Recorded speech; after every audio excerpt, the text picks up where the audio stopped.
Ito po ang unang araw na pagdi-deliver ko gamit po ang Miko Super. Ayan po. Bali, nakaka-anim na deliver na po ako kay Food Panda. At ayan po yung bike ko. Kung nakikita nyo po. Ayan.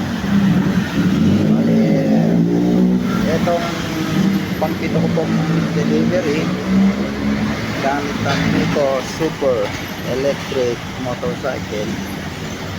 Masasabi ko naman po na matipid naman po.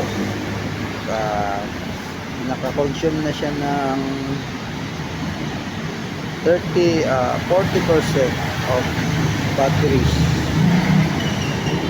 Kaya palagay ko makakapag-deliver pa ako ng mga 8 pa bago